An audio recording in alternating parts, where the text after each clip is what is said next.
बिहार विधानसभा चुनाव के पहले चरण का प्रचार अभियान मंगलवार शाम समाप्त हो गया और आज 6 नवंबर को पहले चरण की वोटिंग 18 जिलों की 121 सीटों पर शुरू हो गई है।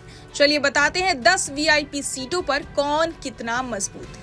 इस दौर में मधेपुरा, सहरसा, दरभंगा, मुजफ्फरपुर, गोपालगंज, सीवान, सारण, वैशाली, समस्तीपुर, बेगूसराय, खगड़िया, मुंगेर, लखीसराय, शेखपुरा, नालंदा, पटना, भोजपुर और बक्सर जिले के मतदाता अपने प्रतिनिधियों का चुनाव करेंगे।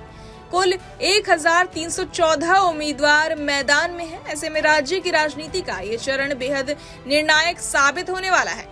पहले चरण की वोटिंग 6 नवंबर को सुबह 7 बजे से शुरू हो गई है। इस बार कई बड़े नेता आमने सामने हैं और कुछ सीटें नेताओं की साख से भी जुड़ गई है। कई उम्मीदवार चुनाव में न सिर्फ जीत बल्कि अपनी राजनीतिक पहचान और प्रतिष्ठा बचाने के लिए भी जूझ रहे हैं। इस चरण में मुख्यमंत्री नीतीश कुमार की कैबिनेट के 16 मंत्री भी मैदान में हैं, जिनमें बीजेपी के 11 और जेडीयू के 5 चेहरे शामिल हैं। भाजपा के मंगल पांडे जो सीवान से, नितिन नवीन बांकीपुर, सम्राट चौधरी तारापुर, विजय कुमार सिन्हा लखीसराय, जीवेश मिश्रा जाले, संजय सरावगी दरभंगा शहरी और सुनील कुमार बिहार शरीफ जैसी दिग्गज शख्सियतें चुनाव लड़ रही हैं। वहीं जेडीयू की ओर से विजय कुमार चौधरी सराय रंजन, श्रवण कुमार नालंदा, मदन सहनी बहादुरपुर और महेश्वर हजारी कल्याणपुर अपने पारंपरिक मतों के सहारे दोबारा जीत की उम्मीद लगाए हुए हैं। तारापुर सीट इस बार सुर्खियों में है, जहां सम्राट चौधरी मुकाबले में है। आरजेडी के अरुण कुमार साह, जनसुराज के संतोष कुमार और जनशक्ति जनता दल के सुखदेव यादव के उतरने से मुकाबला त्रिकोणीय हो गया है। दूसरी तरफ राघोपुर सीट पर लालू परिवार के प्रतिष्ठा दांव पर है। यहां तेजस्वी यादव की टक्कर एनडीए के सतीश यादव और जनसुराज के चंचल कुमार से है, जिससे मुकाबला दिलचस्प बन गया है। मोकामा सीट पर बाहुबलियों का प्रभाव देखने को मिल रहा है। इस साल जनसुराज समर्थक दुलार चंद यादव की हत्या और बाद में अनंत सिंह की गिरफ्तारी के बाद इस सीट पर मुकाबला और चर्चित हो गया। आरजेडी के टिकट पर सूरजभान सिंह की पत्नी वीणा देवी और अनंत सिंह के बीच सीधी टक्कर है।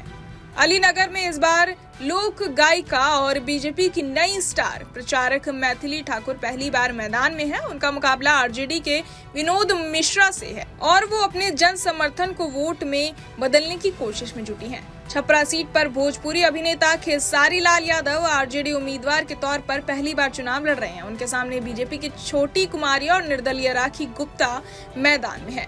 लखीसराय से डिप्टी सीएम विजय कुमार सिन्हा लगातार तीसरी बार जीत की कोशिश कर रहे हैं। इस बार कांग्रेस उम्मीदवार अमरेश कुमार उन्हें चुनौती दे रहे हैं। महुआ सीट पर लालू परिवार के तेज प्रताप यादव अपनी राजनीतिक वापसी करने में जुटे हैं। यहां उनके सामने मौजूदा विधायक मुकेश रोशन और एलजेपी के संजय कुमार सिंह हैं। बेगूसराय सीट पर राजनीतिक समीकरण बदलते दिखाई दे रहे हैं। कभी वाम दलों का गढ़ रही ये सीट अब भाजपा के प्रभाव में मानी जा रही है। बीजेपी के कुंदन कुमार और कांग्रेस की अमिता भूषण के बीच यहां सीधा मुकाबला है। बांकीपुर में पटना की शहरी सीट से भाजपा के नितिन नवीन लगातार 4 बार जीत की कोशिश में है। आरजेडी की रेखा गुप्ता उन्हें कड़ी चुनौती दे रही हैं। दरभंगा शहरी सीट पर इस बार त्रिकोणीय मुकाबला बन गया है, जहां बीजेपी के मंत्री संजय सरावगी, जनसुराज के पूर्व आईपीएस आर.के. मिश्रा और मुकेश सहनी की पार्टी के उमेश सहनी मैदान में हैं। पहले चरण में एनडीए की ओर से जेडीयू के 57, बीजेपी के 48, लोजपा राम विलास के 13 और राष्ट्रीय लोक मोर्चा के 2 उम्मीदवार चुनाव लड़ रहे हैं। महागठबंधन की ओर से आरजेडी के 71, कांग्रेस के 24 और वाम दलों के 14 प्रत्याशी चुनावी मैदान में हैं। इसके अलावा वीआईपी और भाकपा 6 सीटों पर, सीपीएम 3 सीटों पर और इंडियन इंक्लूसिव पार्टी 2 सीटों पर प्रतिभाग कर रही है। प्रशांत किशोर की जनसुराज पार्टी भी इस चरण में 118 उम्मीदवार उतारकर मैदान में मजबूती से मौजूद है। बहरहाल इस पूरी खबर को सुनकर आप क्या कुछ सोचते हैं, हमें कमेंट बॉक्स में जरूर बताएं और बाकी तमाम खबरों के लिए सब्सक्राइब करें न्यूज नेशन। सटीक और भरोसेमंद खबरें अब आपके मोबाइल पर अभी डाउनलोड करें न्यूज नेशन ऐप, एंड्रॉइड और iOS पर उपलब्ध। जहाँ भक्ति है हर शब्द में, कथाओं में छिपे हैं दिव्य रहस्य और ज्योतिष देता है जीवन को दिशा। धर्म से जुड़ी हर बातों को जानने के लिए हमारे चैनल स्तुति को सब्सक्राइब करें। चैनल पर जाने के लिए इस लिंक पर क्लिक करें।